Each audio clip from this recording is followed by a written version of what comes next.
और अगली बड़ी खबर संभल से आपको बता दें, जहां सपा एमपी जियाउर रहमान बर्क के घर के पास बुलडोजर एक्शन देखने को मिला। कांवड़ मार्ग खाली करवाने के नाम पर बुलडोजर कार्रवाई की जा रही है। करीब 2000 मकानों पर लगाया गया था निशान। नोटिस के बाद गैर कानूनी तामीर नहीं हटाने पर कार्रवाई की गई।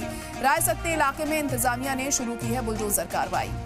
तो बड़ी खबर इस वक्त संभल से आपको बता रहे हैं, जहां पर बुलडोजर एक्शन लिया जा रहा है। कांवड़ यात्रा के दौरान रास्ता खाली कराने को लेकर ये बड़ा कदम उठाया जा रहा है। समाजवादी पार्टी के एमपी जियाउर रहमान बर्क के घर के पास ये बुलडोजर एक्शन देखने को मिल रहा है। बुलडोजर कार्रवाई में करीब 2000 मकानों पर निशान लगाया गया, जो इसकी जद में आ सकते हैं।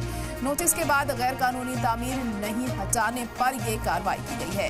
रायसत्ते इलाके में इंतजामिया ने ये बुलडोजर कार्रवाई शुरू की है, जिससे मकामी लोगों को खासी दिक्कतें पेश आ रही हैं। आप तस्वीरों में देख सकते हैं किस तरह से यहाँ बुलडोजर एक्शन लिया जा रहा है। कांवड़ यात्रा के लिए रास्ता खाली कराने का हवाला दिया जा रहा है इस बुलडोजर कार्रवाई को लेकर, और कहा गया है कि नोटिस देने के बाद भी जगह खाली नहीं की गई। इसी के मद्देनजर ये कदम उठाया गया।